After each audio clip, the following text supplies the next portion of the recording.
Assalamualaikum warahmatullahi wabarakatuh. Selamat datang di channel Cok Profesor. Apa kabar sahabat semuanya? Semoga rekan-rekan dosen semuanya dalam keadaan sehat walafiat dan dimudahkan semua urusannya. Regulasi yang terbaru yang mengatur mengenai petunjuk teknis ya, yang berkaitan dengan jabatan akademik dosen ya, 2026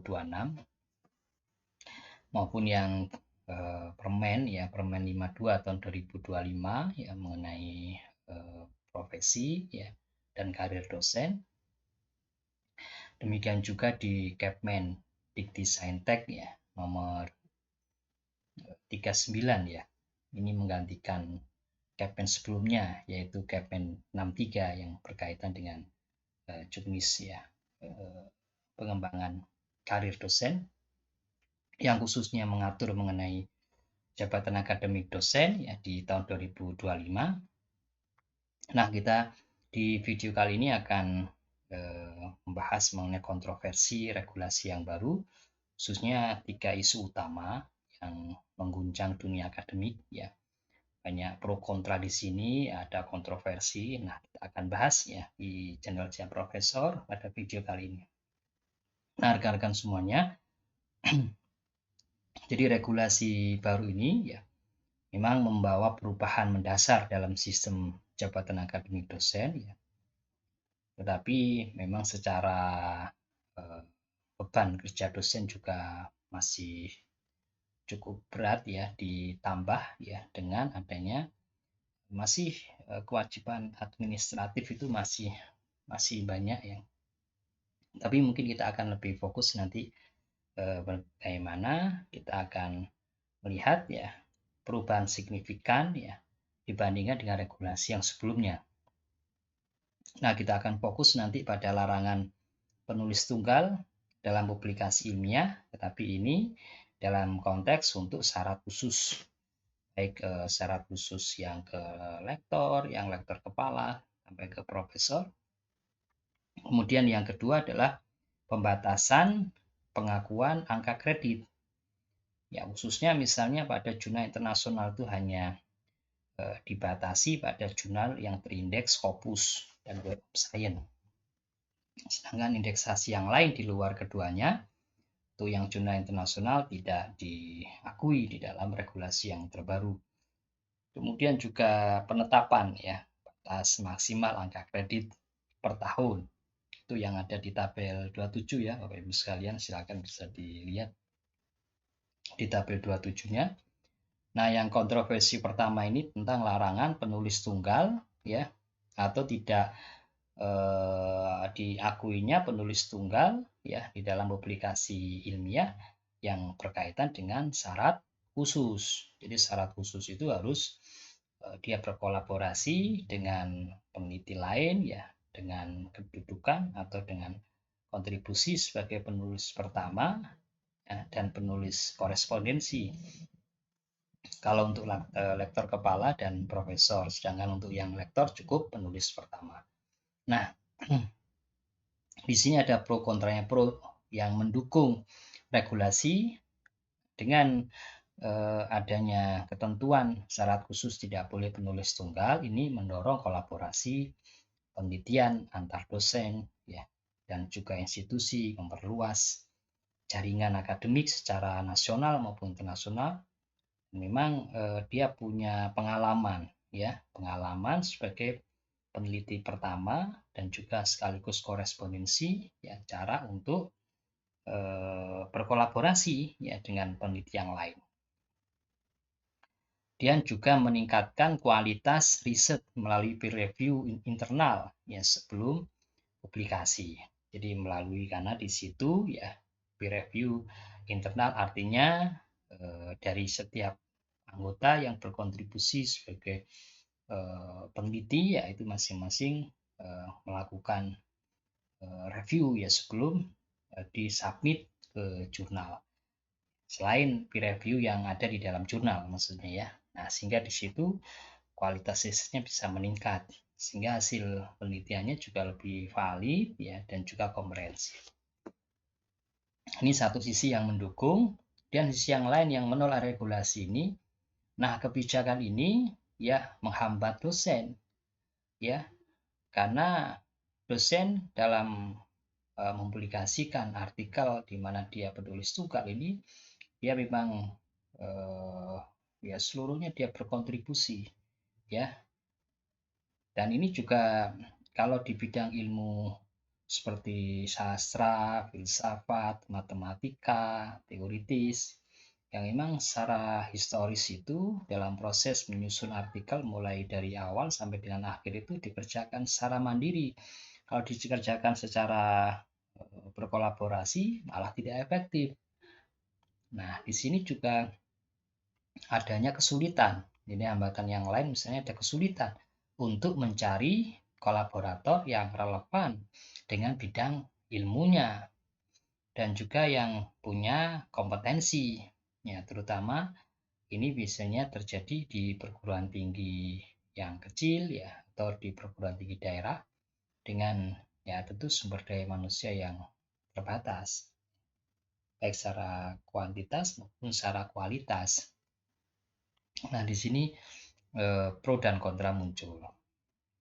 Sehingga dampak kontroversi yang pertama ini ya tidak hanya berdampak pada dosen yang junior, tapi juga dosen senior, yang junior juga, kemudian juga menghambat kenaikan jabatan akademik dosen, dan juga karena misalnya harus berkolaborasi dengan peneliti yang lain, maka di situ perlu adaptasi ya bidang tertentu.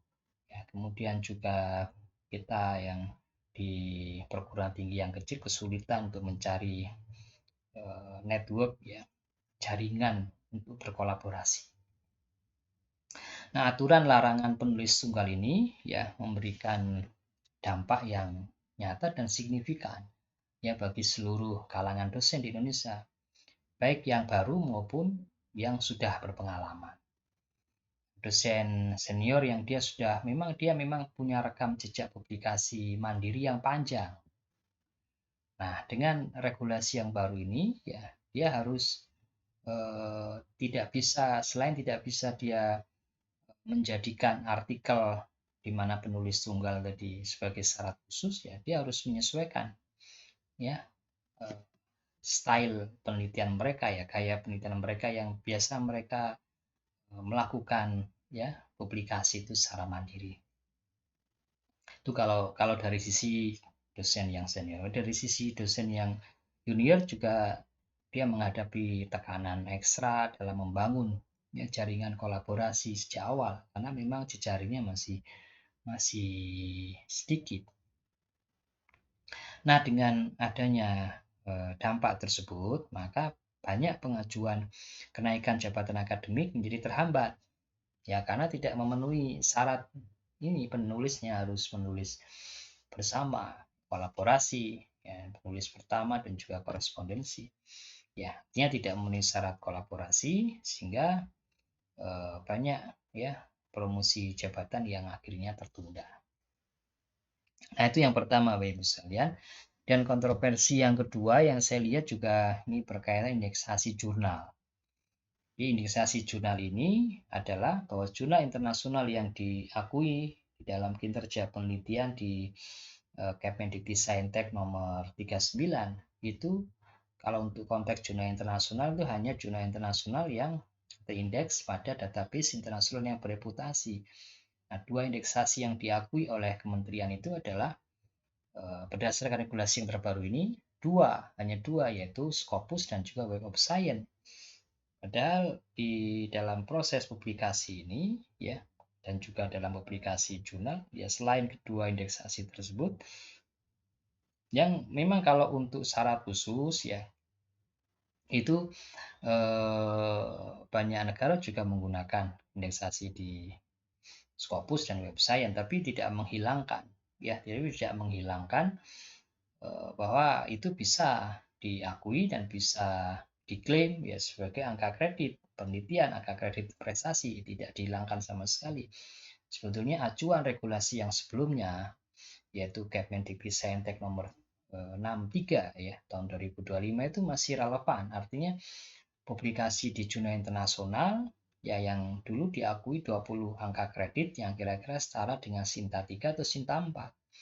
Ya, dan banyak jurnal yang terindeks di luar Scopus dan Web of Science yang juga berkualitas. Ada proses review. Ya, saya juga pernah publish di salah satu jurnal yang dikelola oleh University of Turin, itu bagus. Jadi prosesnya cukup lama juga. Nah, di situ tidak berbayar, tapi dia terindeks di EBSCO dan juga terindeks di ProQuest. Memang dia tidak terindeks di Scopus.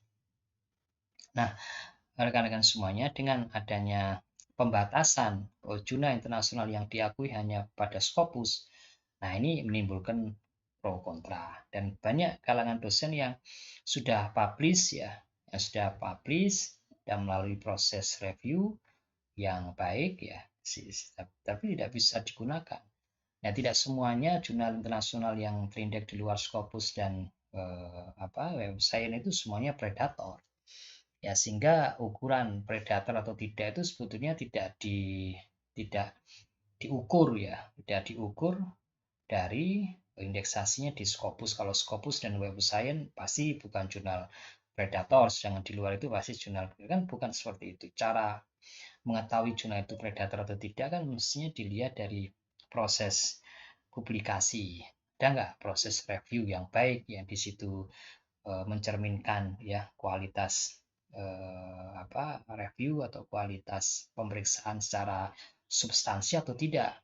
Nah, seperti itu. Kemudian juga tidak semua yang sabit langsung dipublish ya dengan cepat ya, dengan fast publication misalnya, enggak. Tapi juga perlu kita pahami ya, yang banyak juga tidak sedikit juga yang sudah terindeks Scopus ya masuk predator. Yang non Scopus ternyata bukan predator. Nah, di sini ya Bapak Ibu sekalian, untuk yang pro, memang di sini itu bisa ini mencerminkan standarisasi dan kualitas publikasi. Hanya publikasi yang jurnal terindeks Scopus dan Web of Science yang diakui. Ini sekedar diakui saja, bukan dijadikan sebagai syarat khusus. Kalau yang diakui hanya 2 itu, jadi mulai dari 30 ya, 30 itu yang di bawah 0,1 kan itu kan, di bawah 0,1 yang tidak masuk kuartil, nah itu dinilai 30, yang kuartil 4, yang kuartil 4 ya, ini yang 30 berarti yang non kuartil ya, kuartil 4 33, kuartil 3 35 ya, kuartil 2 38, kuartil 1 40. Nah, kalau di luar yang Scopus dan Web Science tidak diakui. Standarisasi kualitas jurnal secara internasional. Ini yang setuju dengan regulasi hanya membatasi pada jurnal yang terindeks Scopus dan Web Science, mendorong dosen untuk mempublikasikan riset di jurnal bereputasi tinggi dan juga meningkatkan visibilitas ya dan dampak penelitian Indonesia di kancah global. Nah, kritik ya terhadap regulasi yang kedua ini yang menimbulkan kontroversi ya, pengabdian jurnal ya, dan juga beban biaya.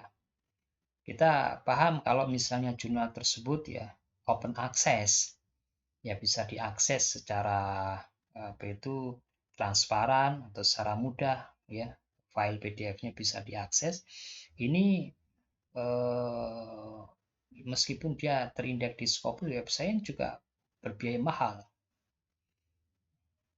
sehingga juga banyak jurnal internasional yang bereputasi atau yang berkualitas di luar Scopus itu ya banyak, tapi tidak diakui. Sehingga dengan demikian dosen kehilangan ya angka kredit penelitian yang sudah terbit di jurnal non indeks yang sudah proses ya, apalagi sudah publish itu, sudah publish, sehingga apa yang sudah dikeluarkan ya biaya EPC-nya, artikel processing charge-nya juga enggak. Kalau banyak publikasinya ya pasti mahal. Nah, di sini akhirnya tidak diakui angka kreditnya. Beban biaya publikasi tidak dihargai secara proporsional, ya mestinya dihargai. Meskipun nanti ketika misalkan 20 angka kredit misalnya, tapi dibatasi. Batasi pemenuhannya sekian persen misalnya. Kan bisa saja seperti jurnal nasional tidak terakreditasi dibatasi, ya. Misalnya juga publikasi di media, artikel populer di media massa itu juga dibatasi, ya semacam itu. Mungkin regulasinya tidak langsung harus dihapus, ya, tetapi dibuat regulasi pembatasan. Boleh, tetapi di situ diakui hanya sekian persen misalnya. Itu akan lebih mencerminkan keadilan bagi teman-teman dosen yang sudah mempublikasikan artikelnya di luar, di jurnal internasional, tapi di luar indeks Scopus dan Web of Science. Ketidakadilan bagi satu ilmu dengan ekosistem jumlah terbatas di Scopus, karena memang bidang ilmu ya yang ada di Scopus dan Web of Science tidak semuanya masuk di Scopus atau Web of Science, sehingga ada beberapa bidang ilmu yang mungkin susah ya mencari jurnal. Tapi kalau misalnya ekonomi ya, sosial ya, di jurnal-jurnal yang publishernya Emerald itu yang sebagian besar juga sudah Scopus dan juga terindeks di Web of Science, apalagi dengan diakuisisi oleh Wiley. Nah, itu kalau sosial ya, kemudian kalau Wiley sendiri juga ke kedokteran dan sains ya, mungkin banyak ya bisa dipilih ya alternatif dari jurnal yang terindeks di Scopus. Tapi mungkin bidang ilmu yang lain agak kesulitan. Nah, di sini yang perlu harus dipikirkan. Sehingga dengan adanya kontroversi yang kedua ini, dampaknya adalah jadi akan menimbulkan ya pengurangan, tentu pengurangan angka kredit. Jadi penelitian yang sudah diterbitkan di jurnal non-Scopus atau non-Web of Science yang meski sudah memenuhi standar internasional. Ya sudah memenuhi standar nasional, karena dia non Scopus berarti kan tidak punya SCR, sehingga nggak bisa dijadikan, ya bisa diakui angka kreditnya. Ketidakadilan bagi bidang ilmu tertentu yang jurnal-jurnalnya masih terbatas representasinya di Scopus dan Web of Science, ya seperti misalnya keilmuan lokal dan juga humaniora. Dan juga tentu menimbulkan frustasi ya di kalangan dosen dan beban publication cost yang tinggi di jurnal terindeks bereputasi, yang terindeks Scopus ya, yang terindeks Web of Science itu juga besar. Tetapi juga biaya publikasi yang di luar Scopus dan Web of Science itu ya juga tidak murah itu. Nah, di sini ada tanpa jaminan pengakuan angka kredit yang setara dengan usaha yang sudah dikeluarkan. Jadi mestinya kalau lebih adil adalah ya tetap bisa diakui ya jurnal internasional yang terindeks di luar dua indeksasi tadi, Scopus dan Web of Science, dinilai, tapi ada pembatasan sekian persen misalnya ya, 50% atau sekian persen dari jumlah angka kredit penelitian yang dibutuhkan, misalnya 20, 30, 40 atau 50% misalnya dibatasi ya, dibatasi. Nah, kemudian juga coba bisa direview secara kualitasnya. Ada proses di situ ya, proses misalnya proses apa istilahnya itu ya. Jadi korespondensinya misalnya. Nah, itu bisa melalui. Jadi tidak dihilangkan. Nah, kemudian kontroversi yang ketiga kalau dilihat di gambar ini ya. Jadi asisten ahli itu batasannya sekarang rekan-rekan semua di asisten ahli berarti memiliki batasan angka maksimal 40. Ini 40 ini. Dan lektor 80. Tinggal dikalikan 2. Lektor kepala boleh selisih 40. Lektor kepala 120. Nah, di sini guru besar 160 kalau mau mengajukan dari guru besar 4D ke 4E. Berarti di sini menggunakan 160. Ya. Nah, Bapak Ibu sekalian yang sekarang lektor mau proses ke lektor kepala, di sini ya batasan angka maksimal 80. Jadi 80 setahun. Kalau 2 tahun 160, ini masih belum cukup. Karena lektornya misalnya 200, yang mau ke lektor kepala 400 kan butuh 200. Ya, sedangkan kalau 2 tahun itu hanya maksimal 160 AK, sehingga nggak cukup kalau 2 tahun. Nah, batasan angka maksimal inilah yang bisa menghambat dosen yang produktif. Ya. Di batasan angka per tahun, ini diterapkan berbeda pada setiap jenjang. Tadi cara membacanya.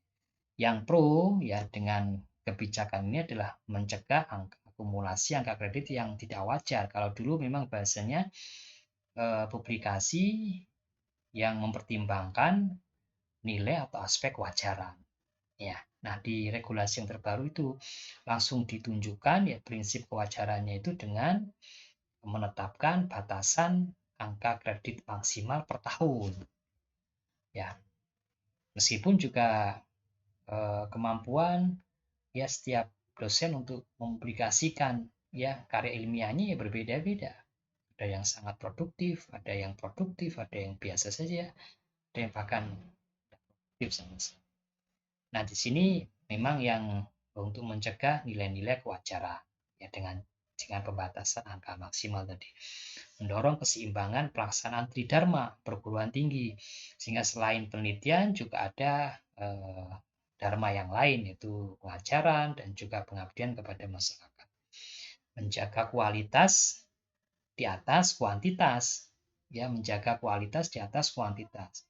Berbeda dengan regulasi yang sebelumnya karena prinsip kewajaran ya sehingga tidak jelas ya ambigu sehingga akhirnya semuanya bisa diakui dalam 1 tahun itu sekian publikasi sehingga dihasilkan puluhan atau bahkan ratusan nilai angka kreditnya dalam 1 tahun ya cukup besar ya.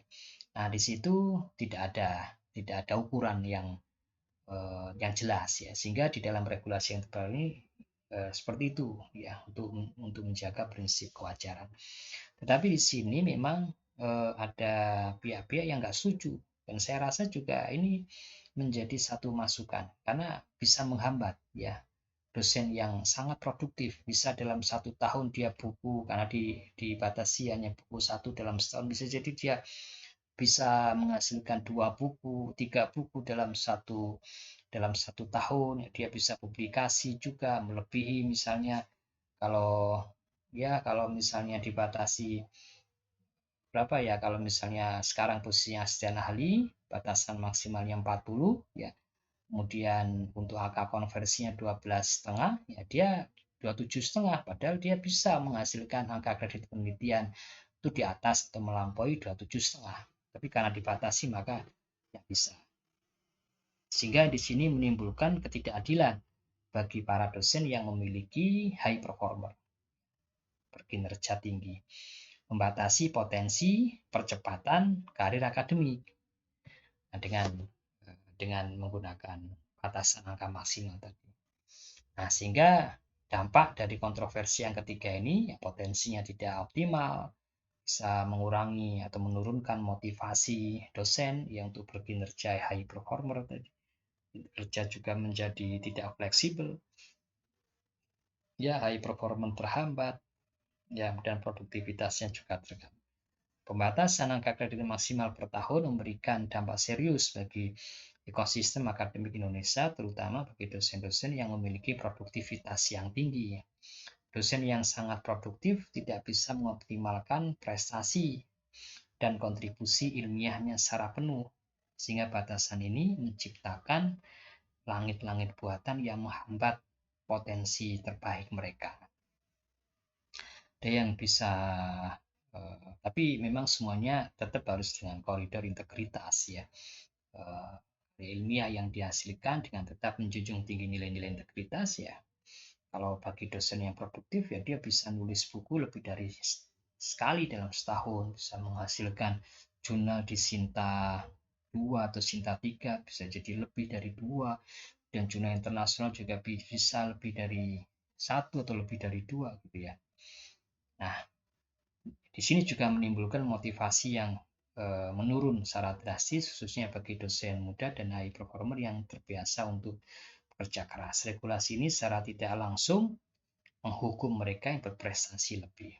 Sistem ini mendorong pendekatan kerja yang tidak fleksibel di mana dosen terpaksa akhirnya melakukan manajemen publikasi. Kalau misalnya sekarang ya di tahun ini ya misalnya sudah tercukupi angka kreditnya, kalau kita paksakan publish di tahun ini juga akan hilang karena tidak ada mekanisme untuk dikompensasi ya ke tahun berikutnya. Kalau ada mekanisme kompensasi tahun berikutnya, jadi dosen tidak perlu menunda, dosen tidak perlu menahan publikasinya hanya karena batasan administratif. Bukan batasan kaitannya sama kemampuan, tapi batasan administratif sehingga melakukan penundaan. Nah, di situ nggak fleksibel yang menimbulkan pendekatan yang tidak fleksibel. Nah, sehingga analisis dan perspektif ya regulasi baru ini membawa perubahan yang signifikan yang mengguncang ekosistem akademik secara menyeluruh, khususnya 3 kontroversi yang kita bahas dalam video ini, yaitu larangan penulis tunggal atau tidak diakuinya penulis tunggal dalam syarat khusus, kemudian indeksasi jurnal yang hanya membatasi pada jurnal internasional, indeks database internasional bereputasi yang hanya pada Scopus dan Web of Science, dan batasan mencerminkan ketegangan antara standarisasi kualitas dan kebebasan akademik. Nah, seperti itu aja rekan-rekan semuanya ya, mudah-mudahan bermanfaat ya. Terus ikuti channel Jejak Profesor bersama menuju ilmu berkarya. Saya akhiri, assalamualaikum warahmatullahi wabarakatuh.